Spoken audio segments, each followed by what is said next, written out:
Hello and welcome to Women's Biz Podcast.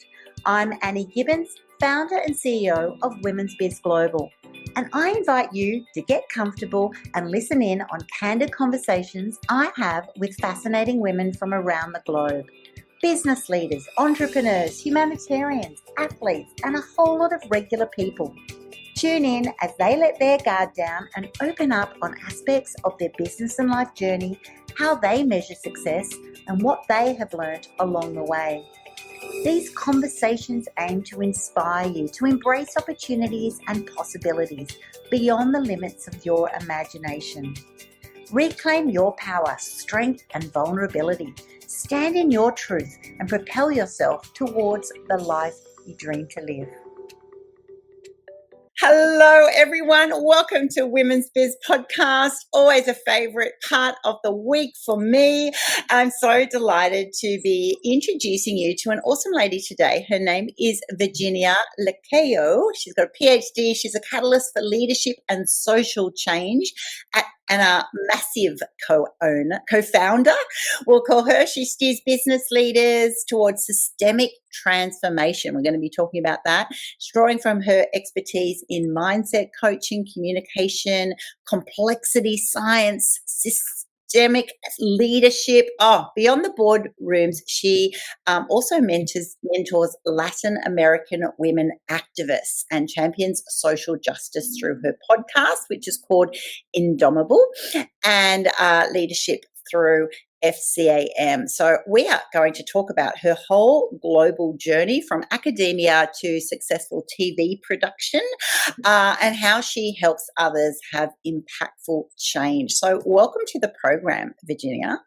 Thank you. I'm so happy to be here. Thank you for having me. Such a delight to have you join us today. And wow, what a woman. First of all, congratulations on all that you have achieved and are still achieving. Absolutely phenomenal. I'd love to dive into this whole topic of systemic change and leadership. So why do you think successful businesswomen such as yourself feel compelled to drive systemic change? All right. And how does that align with leadership today? Well, I think let's start with two things. First, I think that there is a rise of consciousness among business leaders that understand that today, more than ever, social pressure and market pressure are the same thing. Meaning, in the United States, more than 80% of the population actually will decide to buy or not to buy a product or a service from a company based on what they perceive that company aligns or not aligns with their values and beliefs. So now the consumers are way more aware of, especially Gen Zers and millennials. I mean, they are very familiar with what we call greenwashing or rainbow capitalism, and they can spot it miles away. So if you're taking your cause and your mission and your vision and you're calling yourself a conscious brand and you're calling yourself a conscious leader, but you're really not doing the work, people will know that, know it, and they will support you or not support you based on the evidence of that. Because the market doesn't care as much of what you're saying as much as what you're doing to actually create, social justice and foster social justice and create systemic change. So that's one thing. I mean, we're talking about the context where the market is right now and where it's going. And I think that as business leaders, we need to be aware of that and position ourselves based off that. It's like where I'm positioning myself in this moment, in this historical moment and this context of the market. Yeah. On the other hand, answering your question too, I think that within that context, women first, people that self-identify as women, but also if on top of identify yourself as a woman, you also come from a historically marginalized group or background. I mean, you're a person of color, or you are part of the queer community, or you have some kind of disabilities, or you are an immigrant, or any of the groups that have been historically excluded, marginalized, oppressed. If you come from that, you have actually an advantage to foster systemic change and to create the conditions for a more just society. And the reason is that if you're a businesswoman at this point, you're, let's say, an executive, you're a CEO or you're a founder or you're an executive director, you already reach a level of powers and research that actually give you the opportunity to make things happen.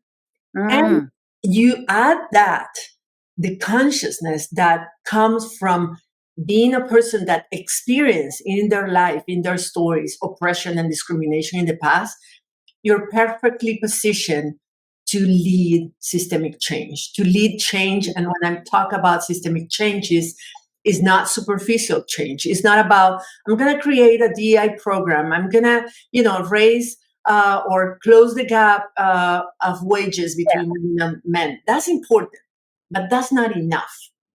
Because doing good things within the system that we have, that is a very, a system that is very influenced by what I call the big oppressive systems right now is patriarchy, white supremacy, consumerist capitalism, and religion fundamentalist.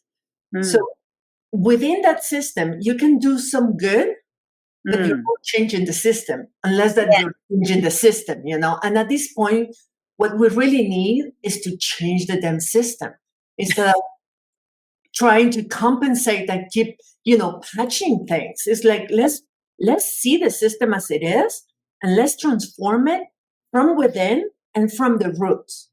And that is possible. I've been helping hundreds of women, especially what they call themselves activists, but that includes what we call now the CEO activists, people that have some level of power and are in position of influence, and they're using their leverage, their business, their power, their influence, their research to actually tackle systemic problems. They are not superficial problems or systemic problems. So it can be done. And being a woman that comes from that kind of background give you an advantage if you are in an executive position, but you still have to develop some skills. Because unfortunately, we are socialized. We have been socialized in a leadership paradigm that is very not effective for systemic change, that is designed to keep the system the same. And so we learn, we grow in our business, and we reach the level that we are right now within that paradigm. But if you want to change the system, you have to challenge that leadership paradigm too. That included, and be willing to challenge yourself too. All your whatever limiting beliefs and how you buy in really into the ideas and believe that the system drop on you. Yeah. Beautifully said. And I think my previous guest actually last week was talking about, when you have position and you have power and then you have a platform, those people are the ones who can then influence change, as in shift the dial, particularly in gender equality and equality in all areas. And I love what you've added there too, is also, you've got the genuine, authentic storyline. You've got the previous oppression. You've got the statistics from your demographic who have been marginalized and not supported in their opportunities because of, whether it's white supremacy or whatever that factor was. I love that. So it's that conscious knowing that actually says, you know what, I'm actually in a position now that I can intentionally be a change agent, all right? I can start shaking up the system. And it requires that confidence and that boldness to go, you know what, I don't have to ask permission anymore. I agree with you what you said there, Virginia, that, the traditional leadership model has then people, you're leading an organization or a group to be as collaborative and engaged, whatever, to do what you're assigned to do. Whereas the change agents are actually going, I can do that, but I can also challenge the status quo. I can start shaking up the system. So do you have specific traits that define a system shaker, for example, that what you think actually says, you know what, this is how you're going to really instigate meaningful change? Absolutely. And that has been, I think my life work is to understand how systems change, how human system change, and that I'm talking system can be anything from, your family to your team to your whole organization to your industry to the whole society. All systems have similar characteristics, and there are like kind of universal laws that keeps systems to work the way they do and to propel them to change. And I've been studying that for many, many years, as well as what we well-known history changers, history shapers. I mean, people in history that have actually make such a systemic change that they shift history and the direction of history. And from those studies and my own experience, personal experience, but also working with system shakers, there are 4 things that anybody knows. And this is important because we have a lot of people, women in particular, and women that come from that kind of groups or backgrounds or belong to those communities, that they have a strong calling. I mean, they say, like, I'm tired of this. I'm tired of having to lead like a man to be respected or to be considered, that I fit the position of leadership.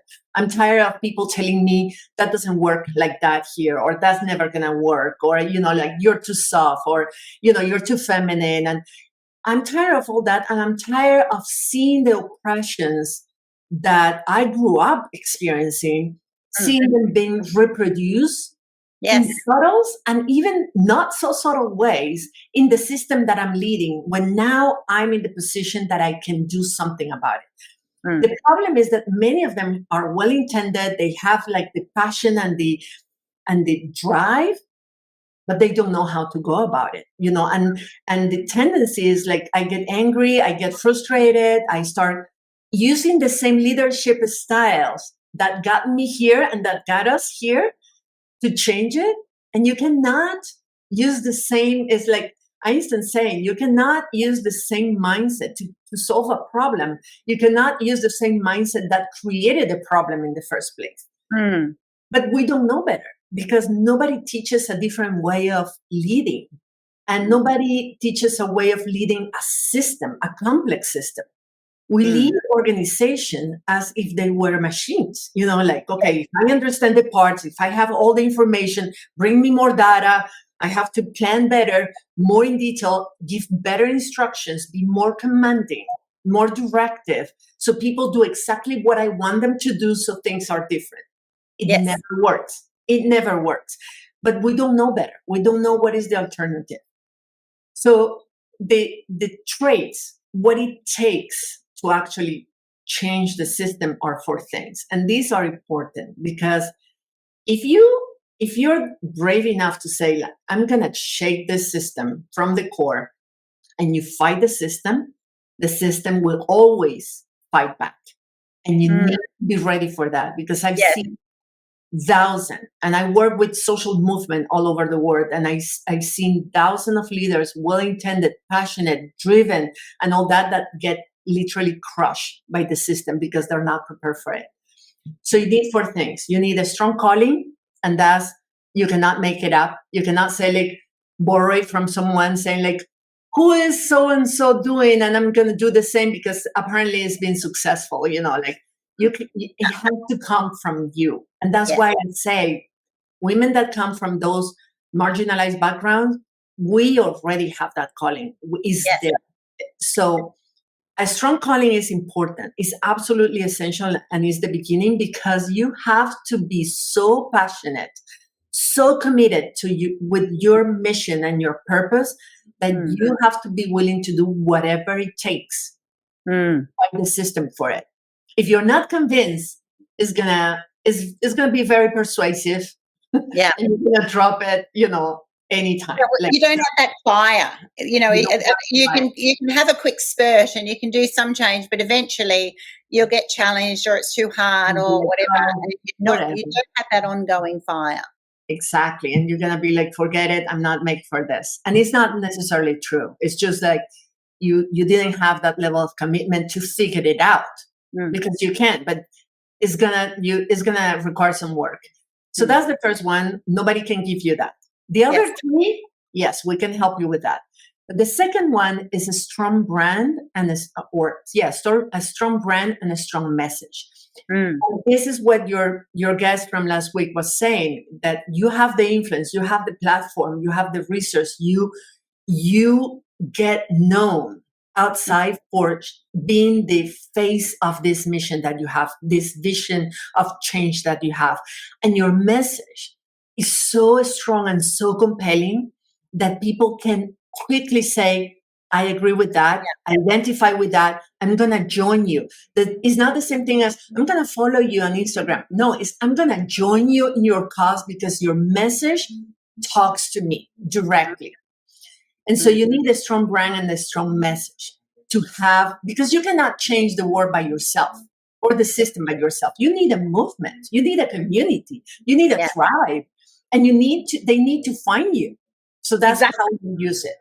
But again, that's important, but not enough. The third thing that you need is a systemic leadership skills, a complexity science-based strategy, and a systemic leadership skills. And this is why that's important. We were talking about traditional leadership paradigm and how that traditional leadership that is very masculine, that is very patriarchal, is very based on white supremacy, is designed around power dynamics. And it needs to keep the power dynamics in place for it to be able to work. What you're trying to do is to challenge and to change and to transform the dynamics of powers in the system. So you cannot just lead the same way everybody's leading, because that's the way to sustain the system in place, to keep the status quo. You have to change your whole paradigm about leadership. And this means that you have to understand the system you're working and you're trying to transform. You have to understand all the complexities of it, how all the parts and elements, factors, dimension of the system interact with each other, how each one of them affects and is affected by everything else, and how to tap into the collective intelligence and creativity of the system to evolve all the system, to engage everyone into thinking of solutions and to try them out.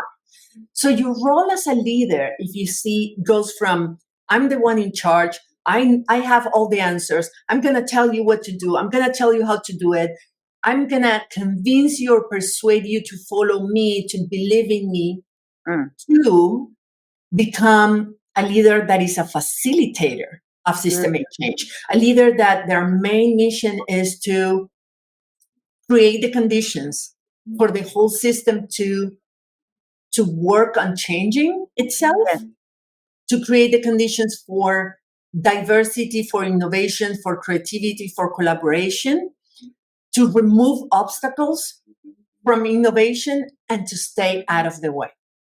And to really let the system do what it does best, which is solving complex problems. We cannot, we have, as human, we have limited capacity for complexity. We have only a brain, a human brain, a mammal brain. But together, as a system, we can figure things out.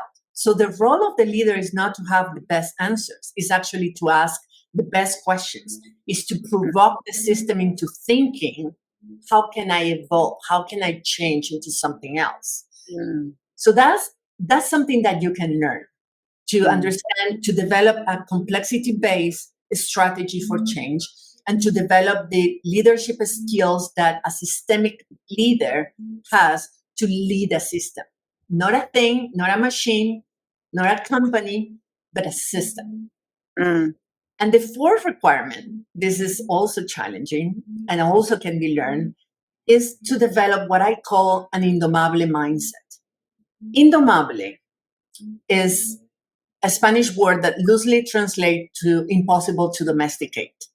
And what it means is that for you to be able to lead systemic change, you need to become the person that can sustain a fight against the system. Because as I said a moment ago, if you fight the system will fight back. Yes. The system wants to stay the same. The system wants to keep the status quo. If you're willing to go on a fight, you have to be ready, mentally and emotionally ready to fight, to sustain that fight, to hold your ground. So I've seen this is one of the things that I've seen the most. You can have the strategy, you have the brand, you have the message, you have, your mission, your calling very clear. But if you don't manage your mind and you don't manage your ego, all the emotions that your thoughts, your limiting belief, your own, what I call colonized mind, meaning all the belief that you and the stories you tell yourself that you learn from being socialized that way. Yeah. You tell yourself about who you are, what is true and what is not true, and what is possible and not possible. Those thoughts and all the emotions that create are the ones that's going to stop you. So we really need to learn how to understand our minds, how to manage our thoughts, to challenge what our mind is telling us about ourselves, about the world, and about what is possible, and to manage our emotions and our ego in that way. So nothing. When you manage your mind and your ego that way, really nothing and nobody has power over you. It's really that is complicated, but it's also that simple. I love it. I love it. And so beautifully communicated. I'm hoping our listeners have been taking some notes. You can always re-watch or re-listen and really capture them because they were so clearly explained. It reminded me last week I watched just on Netflix the movie called Naiad, and it was one of the American ladies who'd swum from Cuba to the States and how it was just so amazing because it was just watching this journey, multiple attempts to the point that on the last time everybody quit. And she's there going, why? Why would you quit? I'm going to keep doing it even when everything seemed wrong because she believed in her. You've got to get to that stage where you believe despite the criticism, beside the people saying it's risky, they'll feel unsafe, they won't be comfortable with the risk, they won't be comfortable with other things. And so it was a classic example of all of that, sort of showing that to be able to do things that other people haven't done or to be able to do things in a new way means that you need to be comfortable in potential failure, comfortable that, yes, there will be risk. It's calculated risk, not that we're encouraging everyone just to be risky, but it will be trying things in a different way, in a new way, and supporting that. I love what you also said about the collective minds as well, that it does take a village, that's right. We're a bit arrogant if we think we're just a solo entity trying to, think things through and manage things, whereas it's the collective, the diversity, which we know, which will really help us. So how does embracing feminist and systemic thinking that we've been talking about in leadership benefit actually, not only your communities, your businesses, but actually the world? How does it become advantageous for us to embrace this kind of thinking? Well, let's talk about a feminist perspective, for instance. I mean, feminist has been understood in many ways, and there are many schools of feminism and many different branches, if you want to, through history. But the way I understand it, feminist is just a philosophy. It's a lens that you use to identify power dynamics. Yes, that's what it is. Really, is the capacity to identify how power dynamics work in your community, in your society, in your country, and in your culture, how they work, and what needs to change. What power dynamics are keeping us playing small, oppressed, invisibilized? What is affecting the world, and how this power dynamic is hindering some people from thriving, from being themselves, from trying what they are here to do, to fulfill their mission or their purpose, and how power dynamics are hindering also or preventing us from becoming more innovative, from creating more space for collaboration and innovation and empathy and et cetera, et cetera. So It's all about developing those lenses. And like, how can I understand and perceive quickly where there is a power dynamic in play that needs to be changed, and change into what? That is the feminist perspective. And so if you think about it, we all benefit from it. From in our personal life, but also if we all have those lenses and we can all identify when there is a difference in power that is detrimental to some people and to the society, and we can recognize it and know how to change it, this will be a way better world than it is. Yes. So that's the feminist perspective, and that's why it's so useful. It's not about becoming a feminist and going on the street, and it's not about only fighting for specific things. It's about a philosophy. It's as I was saying, it's a paradigm. It's a way of understanding the world. Equality thinking. It's like we all should be equal. Exactly. So that's the feminist perspective. And the systemic perspective, or the system thinking perspective, is another paradigm shift. Because it's about changing the way we understand how the world works, how we work, how we interact with each other, how, what is that how the system works. From centuries, science has explained, like Newton started many years ago, 100 years ago, when we were all wondering how this work, explain the universe. And Newton, I'm going to oversimplify things, but Newton said, okay, I'm going to explain the world and the universe. The world and the universe is like a clock. It's like a machine. If we understand the parts, we understand the whole. So what we need is more information and more data and more planning and more details to understand the whole, to understand what is the part that we need to remove and replace. What is the part that is not working? So we fix it and everything works perfectly. That works. Newton was a physicist. That worked with machines. That worked in a lab that you can freeze whatever you're working on. That worked with things that are machine-like systems.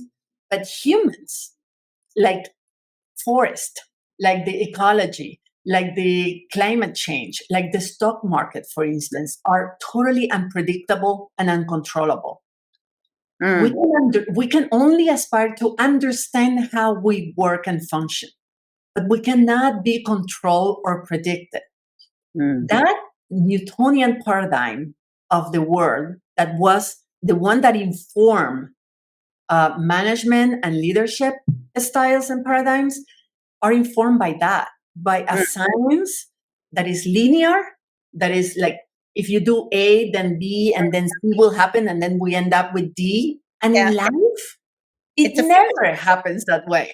All the frame logs that we have, like we do the strategic planning at the beginning of the year or every 5 years, especially every 5 years.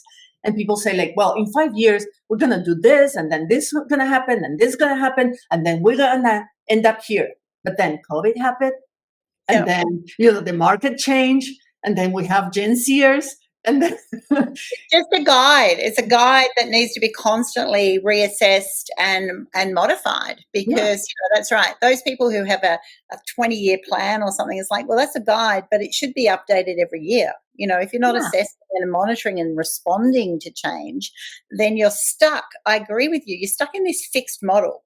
And it's kind of like a life is a formula. And that's right, if you do this and this. Now, that might have worked when things were a lot more constant, and there's nothing wrong with that in history. But now we have absolutely everything's unpredictable, isn't it?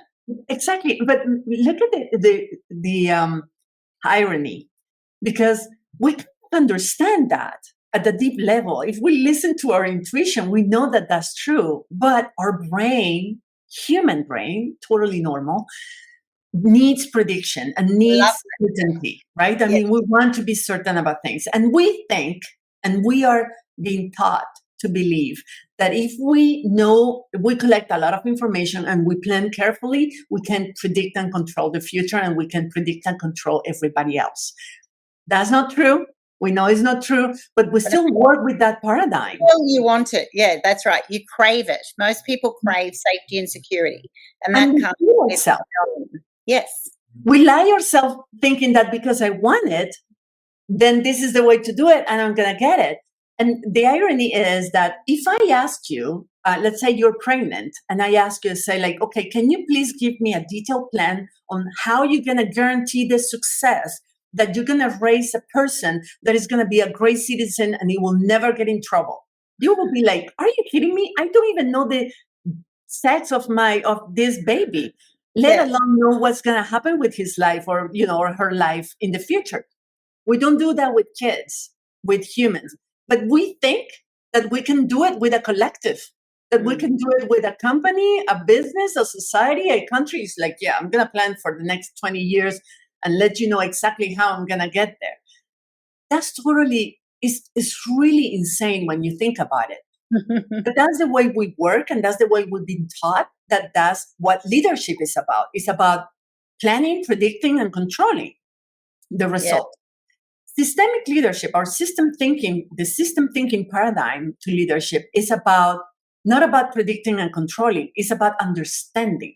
So going back to the let's say the motherhood or raising a child, how we raise a child. If you think about it, I read like, because I'm a nerd, I read like 20 books on how to raise children and, child development, the brain, blah, blah, blah, all the things. I got tons of advice.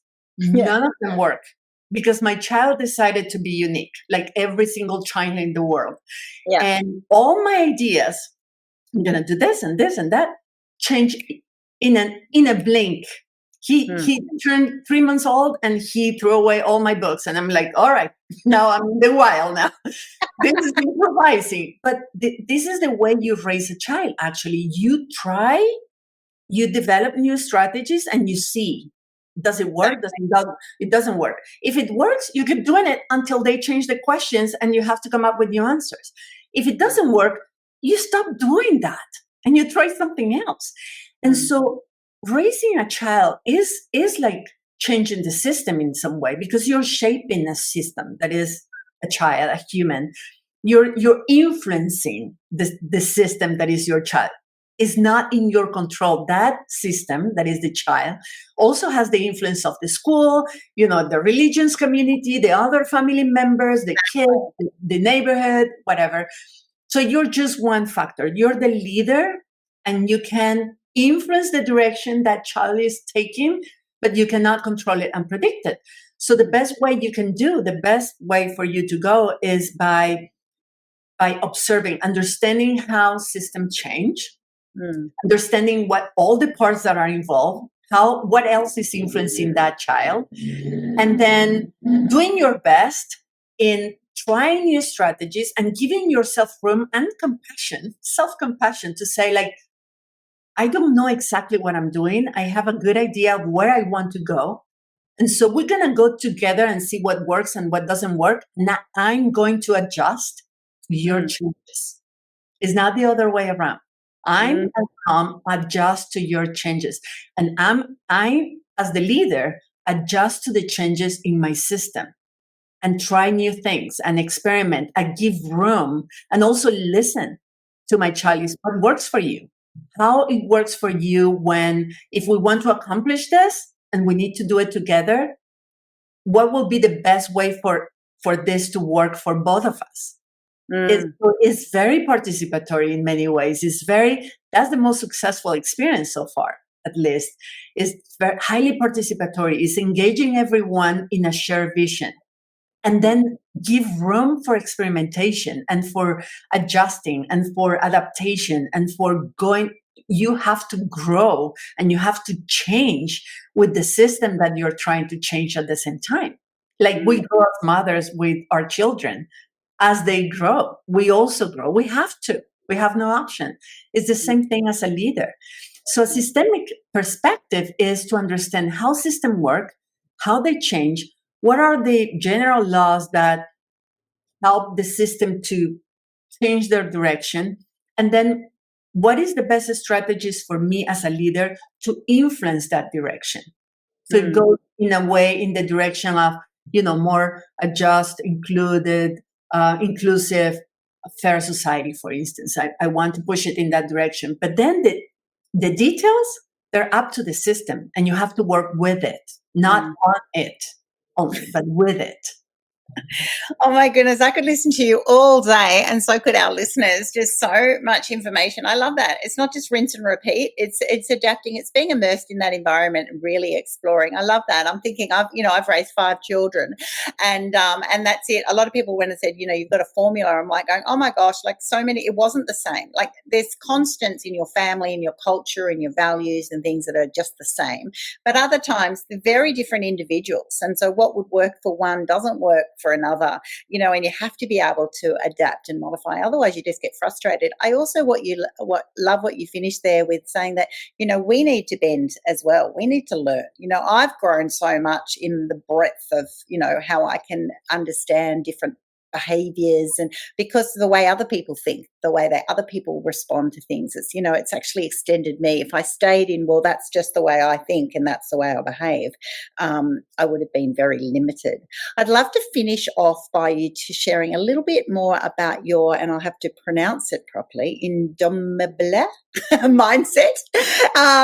Is it and how it can really help us all. We want tools for personal growth. We want tools to overcome challenges. So just share a little bit about that to close. Well, the Indomable mindset is my definition of the kind of mindset that a history shaper or a system shaker at least has to have in order to really accomplish what they want, their purpose. And it has 7 traits, but the most, 7 traits like resilience, like self-confidence with humble self-confidence, creativity, a creative and growing mindset. And yes, a lot of leaders already have that. But an Indomable mindset have 2 specific traits that few leaders have, really. One is a critical mind, a true critical mind. And a true critical mind is not about just being skeptical of the news, what other people say, what they do. A true critical mind is the one that is skeptical of the stories your mind is telling you. And it's really see through the bullshit that you tell yourself. And to be able to decolonize your mind, to understand what part of your ideas are really yours, and what huge amount of ideas that you have, beliefs and etc., are not yours, but you're being socialized. You have been conditioned to believe that they're yours and they're true. So true critical mind is the one that is willing and capable of challenging everything, including that you think you're certain of. Including your own bullshit. Seeing through that bullshit, especially the one that you tell yourself, which is a lot. It's a lot. So that's the critical mind. And the other one is the ego mastery. And ego is a part of our personality, is a part of our psyche, is normal, is the part of our psyche that help us to define an identity and protect us from threats, from, keep us alive. So we need it. It's fine. But when you don't manage your ego is managing you. And that part of you that is always afraid, that is always, paranoid, to be honest, becomes paranoid and is like, it needs to protect your identity so much from threats that are mostly imaginary. That part of you, if you don't manage it and it manages you, what it does is that it keeps you playing small. Because it's like a little, consider this, is part of the primitive brain. That work in the caves, when we were in the caves, that our primitive brain was telling you, just breathe and stay in the cave. Don't do anything because something might kill you. So the best way to stay alive is to seek pleasure at all costs. So we eat a lot now, and we have a lot of sugar and alcohol and drugs and Netflix and social media and all that, because that creates pleasure and that's safe. Get pleasure as fast as possible, immediate rewards and everything. Avoid any kind of pain, real or imaginary, physical or emotional, that's going to kill you, because that brain doesn't make the difference between the pain that we suffer when an animal actually attacks us and is biting us and is killing us from the pain that we experience when we're going to have, when we're going to do like public speaking. Mm-hmm. It doesn't, pain is pain. It's going to kill you. You're going to die. And it's that over dramatic. The thing is that the first one is true. You need to avoid that pain because it might kill you. Public speaking is not going to kill you. Exactly. If you don't make the distinction and you let your ego to command and to manage you, you're going to stop yourself from doing things that you need to do in order to grow and to evolve. The ego is not designed to help you evolve. It's designed to keep you alive. And the best way it does it is by stopping you. Like, just breathe. Let's do that for the rest of our life. Breathe. But if you want to evolve, if you want to do something that is daring, that is different, that is take some risk, even if it's, the perception of risk, maybe it's not really that bad, but the perception of risk, your ego is going to do whatever it takes to stop you. So you have to manage it so it does what it does best, that is keeping you literally alive.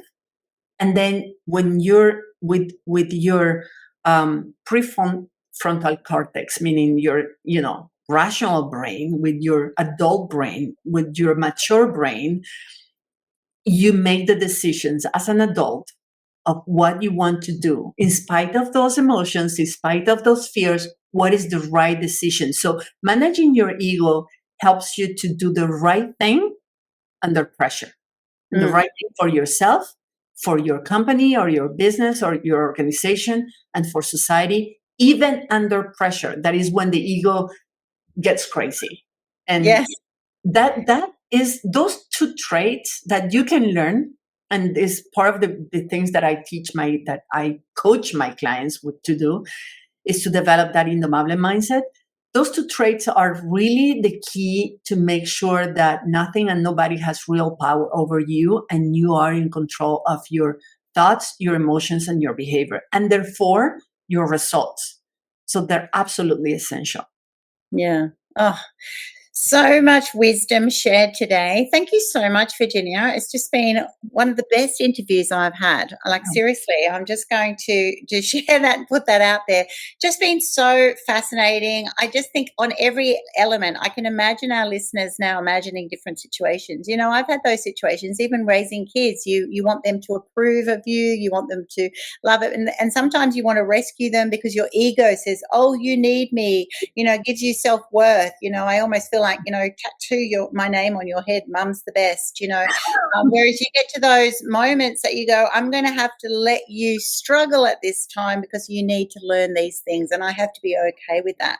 I need to realize that you're not, you don't make me a better or worse person just because you're there. It means that I can then, grow as myself as well. Even raising children, you're raising them so they don't need you as adults. They love you as adults. They enjoy you being around, but they don't need you because you've allowed them to become the person that they are, and you've then grown into the person that you are as equal wholes, and constantly evolving. And I think it's the same principles for business. You have to be comfortable to actually not always rescue as the boss, actually just set up frameworks that people can, engage, learn, grow, do all the things that we've been talking about.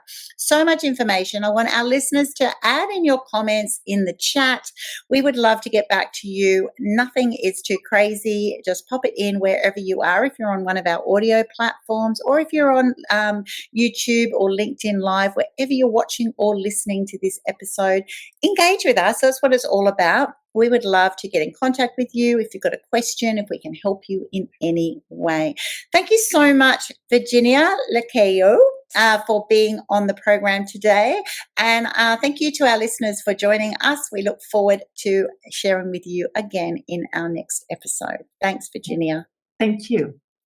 Thanks so much for tuning in to this episode of Women's Biz Podcast. I'm Annie Gibbins, founder and CEO of Women's Biz Global. And if you would like to fast track your future success, pop on over to womensbizglobal.com, where you can find out how our coaching, media and publishing opportunities are helping women just like you to become and be seen as the trusted authorities in their niche. Inquire today and start reining in the abundance you desire.